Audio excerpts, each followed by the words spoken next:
Segundo ejercicio en Python, uno atrás del otro, sí, para que podamos seguir profundizando antes de pasar a temas más avanzados, así que vamos a ver qué nos depara este nuevo desafío.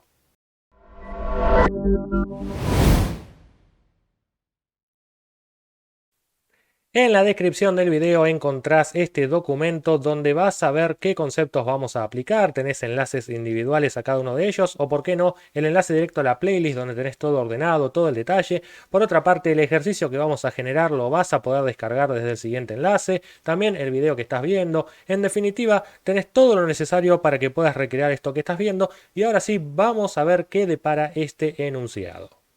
Con respecto al ejercicio anterior, que dicho sea de paso, si te perdiste acá te dejo la sugerencia, este es un enunciado un poco más desarrollado. Nos dice que hay que hacer un programa que permite ingresar el ancho y el largo de un terreno, se supone que en metros, y también el precio del metro cuadrado que vale la tierra. En este caso, la computadora tiene que calcular y mostrar el precio del terreno, en base a los datos ingresados, y también la cantidad de metros de alambre que hay que comprar para poder cercarlo en 3 pasadas. Claro, no le damos una sola vuelta, sino 3 vueltas. Acá tenemos un ejemplo, claro, por las dudas, cuando terminemos el programa podemos probar que a ver qué pasa si ingresamos 20 por 14 y un precio de $1.200 el metro cuadrado, nos tendría que devolver potencialmente $336.000 y 204 metros de alambre. Claro está que siempre nuestros programas hay que probarlos con varios lotes de datos de entrada, no basta con que solamente ande una vez, pero bueno, es un buen ejemplo como para ver si vamos bien o no. En definitiva, ahora vamos a arrancar a ver cómo se hace este ejercicio en Python. Empezamos por leer los 3 datos que necesitamos según este programa, que son el alto, el ancho y el precio. Por eso es que vamos a empezar por el primero. En este caso voy a hacer uso de una variable que se va a llamar ancho y cuyo valor va a ser asignado a través de lo que el usuario coloque mediante esta función input que le va a permitir colocar el valor. Bien, recordad que dentro de los paréntesis del input, tal como lo vimos en el video de entradas en Python, ahí tenés la sugerencia, colocamos una cadena que le indica al usuario qué es lo que tendría que hacer, así lo ayuda y no le queda ese cursor titilando sin más. Por lo tanto, acá le vamos a decir ingrese ancho del terreno. Perfecto. Vamos a dejar de todas maneras un 2 puntos y un espacio para que luego el dato que coloque no quede pegado a la letra O, en este caso de terreno. Recordá una vez más, como ya nos pasó en el ejercicio anterior con un error, que esto va a ser leído como una cadena. Por lo tanto, si el usuario llegara a ingresar desde la consola un 4, por ejemplo, este va a ser leído y obtenido en Python como un 4 entre comillas, que es considerado una cadena de caracteres, como cualquier otra palabra o símbolo. Por lo tanto, ahí vamos a tener posiblemente errores a la hora de hacer operaciones matemáticas. Por lo tanto, lo que vamos a hacer es pintar toda esta línea, que es el dato que pone el usuario, luego encerrarlo entre paréntesis, en este caso lo pintamos todos, abrimos el paréntesis de apertura y ya nos cierra automáticamente el Visual Studio Code esto que está acá. Si no, lo podés hacer a mano, obviamente, pero esta es la ventaja que tiene usar este editor de código. Delante de este paréntesis vamos a colocar la palabra int, en este caso que significa la función para convertir algo a entero, en este caso una cadena que se va a intentar convertir a entero, claro está, siempre que esa cadena represente un entero. Dicho esto, ahora sí tendríamos el valor de ancho como número y ya que estamos vamos a copiar esta línea, la vamos a pintar, vamos a apretar la combinación de teclas control C o bien como siempre viniendo acá a editar, copiar, la forma que vos tengas de copiar y pegar, vamos a copiar y la vamos a pegar abajo, en este caso con control V corta, para que nos quede de esta manera y lo que vamos a cambiar es el nombre de la variable que va a ser alto y lo mismo esta palabra para que diga ingrese alto. Te voy a enseñar un pequeño truco. Si yo por ejemplo en este momento doy doble clic a la palabra ancho, esta que está acá, la segunda, no la primera, y aprieto la combinación de teclas control D de dedo, ahí voy a lograr que se marque la ocurrencia siguiente de la palabra ancho y me va a generar estos multicursores. Entonces, ¿qué me permite esto? Que yo escriba ahora la palabra alto de esta manera, lo escribo una vez, pero se me está duplicando gracias al multicursor. Si no te salió, no te preocupes, tampoco era tan difícil. Venimos acá, lo escribimos a mano, alto por acá y alto por acá, pero ese truquito te va a servir más de una vez para renombrar varias cosas que estén repetidas. Nos falta leer el precio del terreno, que nunca se especificó si podía tener centavos o no, pero como cualquier precio estaría bueno por las dudas admitir decimales. Entonces lo que haremos es pintar esto una vez más, vamos a copiarlo con control C, luego lo pego abajo dejando un enter para sumar un nuevo renglón, con control B. Excelente. A la variable la voy a llamar precio simplemente y acto seguido voy a también cambiar la leyenda que va a ver el usuario para que diga ingrese precio del terreno. Excelente. Si queremos el precio como entero sin decimales, lo dejamos de esta manera, y si lo queremos con decimales posiblemente, ponemos en este caso float. No importa si el usuario luego coloca un número decimal o no, lo importante es que luego todo número entero puede ser considerado un número flotante, en este caso, es decir, un número con parte decimal. Dicho esto, y simplemente a modo de repaso, usar float, porque si usas int no pasa nada, lo importante es que ya tendríamos cargados mediante el usuario 3 datos de entrada. Y si no me crees, vamos a probarlo, porque podemos ejecutar la consola y ver que dice ingrese ancho del terreno, por ejemplo 10, luego ingrese alto del terreno, por ejemplo 20, ingrese precio del terreno, por ejemplo 1500, y hasta ahí el programa termina sin resultados, pero ya vamos viendo que toma forma, por lo menos para pedirle los datos al usuario. Nuestro primer objetivo es calcular y mostrar el precio del terreno, y para eso contamos con los 3 datos necesarios, que son el precio de cada metro cuadrado y el ancho y el alto para sacar la cantidad total de metros cuadrados, o sea, la superficie que tiene el terreno. Para ello, entonces, vamos a notar que acá agregué unos simples comentarios. Recordad que se hacen con un numeral, te lo mostré en el video de comentarios en Python, te dejo la sugerencia. Así marcamos bien qué estamos haciendo en cada paso. Esto sería la etapa de entrada, donde le pedimos los datos al usuario, y ahora vendríamos ya a empezar el proceso.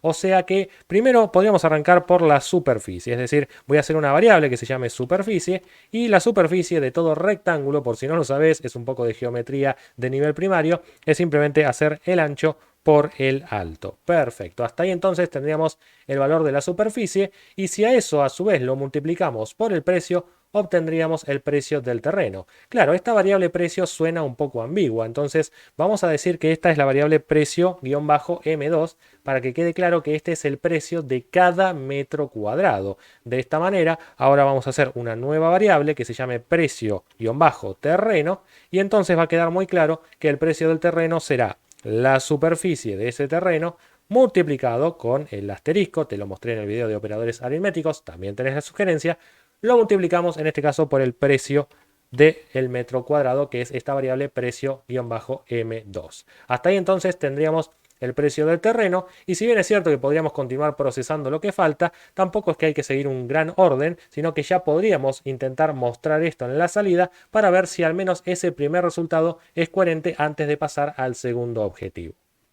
Entonces vamos a venir acá donde dice salida, dejamos un enter y ponemos la instrucción print que nos permite mostrar en la consola. Colocaremos que el precio del terreno es de dólares, vamos a trabajar con dólares acá para hacerlo más universal, y acto seguido pongo la coma, que es para concatenar aquí en Python, y le pongo el precio del terreno, que es la variable que aloja ese valor. Por lo tanto, vamos a guardar y vamos a probar esto con valores sencillos. Para empezar, así es una matemática que podemos hacer mentalmente. Entonces corro el programa, me dice ancho del terreno, le voy a poner por ejemplo 10. Luego me va a decir alto del terreno, le voy a poner por ejemplo 20, así la superficie me da 200. Y el precio del terreno le voy a poner por ejemplo 1000. Y en este caso vemos que el precio del terreno nos da $200.000, claro, porque es 10 por 20, que es 200, y cuando lo multiplicamos por 1000 le agregamos los 3 ceros y se transforma en un 200.000. Hasta acá el programa anda bien, y fíjate que a pesar de que trabajamos todos con enteros, al haber una variable que fue transformada en float, en este caso a la variable precio metro cuadrado la recibimos como un float, como un número de punto flotante, todo el resultado, al estar multiplicándose por al menos un valor de punto flotante, se transformó en un valor de punto flotante. Por eso vemos el punto cero.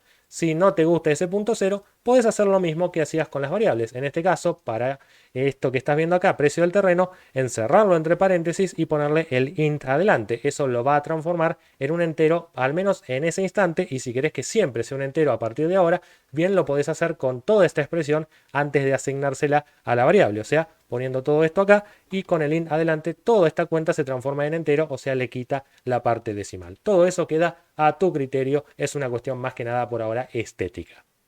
Nuestro último objetivo es saber cuánta cantidad de alambre hay que comprar para acercar esto en 3 pasadas, es decir, que quede como en la figura que estás viendo acá. Bien, hablemos de cómo hacer primero una sola pasada. Necesitamos conocer cuál es el perímetro del terreno, que se supone que es rectangular, por eso el perímetro de todo rectángulo sería 2 veces el largo más 2 veces el ancho. Así que ya podríamos ir a nuestro código y tirar esa primera cuenta. En este caso vamos a hacer una variable nueva que se llame perímetro.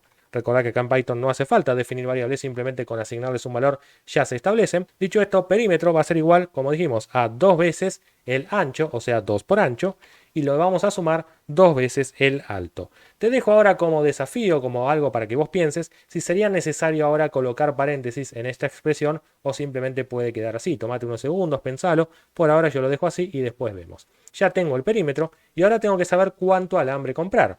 Para eso vamos a hacer uso de esto que es cant alambre, una variable nueva, cant alambre, que va a ser el perímetro del terreno. Eso sería hasta ahí una sola pasada de metros, pero me dijo en 3 pasadas, o sea que a esto lo multiplicó por 3. Pero claro, dejar ese 3 a secas nos da la sensación de que es un 3 mágico, es un número mágico, es algo que no se suele recomendar hacer en programación. En lugar de poner acá un 3 fuera de contexto, lo que haremos es hacer una nueva variable que se llame cantidad de pasadas, de esta forma, cant pasadas, creo que se entiende.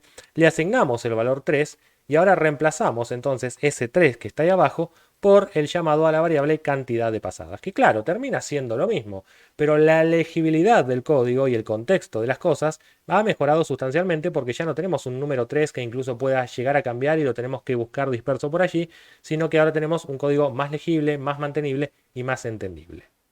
Y ahora la frutilla del postre es mostrar el resultado final para la cantidad de metros de alambre. Por eso vamos a colocar un print que diga cant metros para tantas pasadas. Cuando digo tantas es porque el valor es variable, por eso ahí digo cant metros para, pongo la coma después de la comilla y colocamos cant pasadas, que es el número 3. Si no hubiéramos usado la variable, tendríamos que haber repetido ese número 3 varias veces y eso te muestra que si tenemos que actualizarlo hay que buscarlo varias veces. En este caso, si cambia el valor de esta variable, cambiará en todas las referencias que hay de ella, tanto ahí como ahí. Perfecto.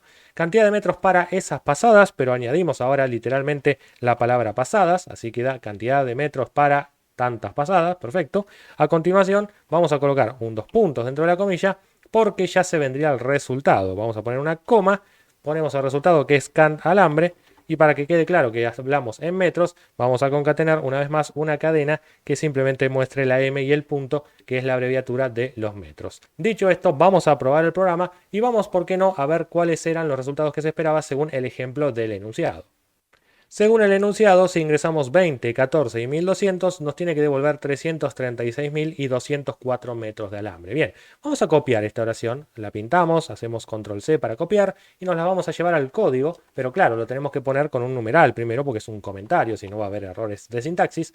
Bien, lo ponemos así, ponemos control V para pegar y claro, el Visual Studio Code cuando hay una línea muy larga, la corta como estás viendo y aparece este tan odiado scroll horizontal. Si no querés verlo, podemos seleccionar la siguiente opción, que es ir hacia la parte de View y tocar esta opción que es Word Wrap, corte de palabras. Y si no, te aprendes esta combinación de teclas que es Alt Z y es lo mismo. Bien, tocamos ahí y entonces vamos a lograr que si un renglón es muy largo, se pueda ver de esta forma como si fuera en 2. Perfecto. Y de todas maneras, recordad que el número de línea no se modifica, sigue siendo una sola línea de código, solamente la forma de visualizarlo. Vamos a probar ahora sí el programa y veamos si sale lo que esperábamos. Ancho del terreno, 20, alto del terreno, 14 y 1200 el precio del terreno. Los resultados son 336.000, tal y como habíamos anticipado acá, y por otra parte 204 metros de alambre que también lo estábamos anticipando. Entonces ahora te queda probarlo vos con tus propios valores, jugar un poco y sobre todo entender qué es lo que hicimos, seguir el paso a paso de las cosas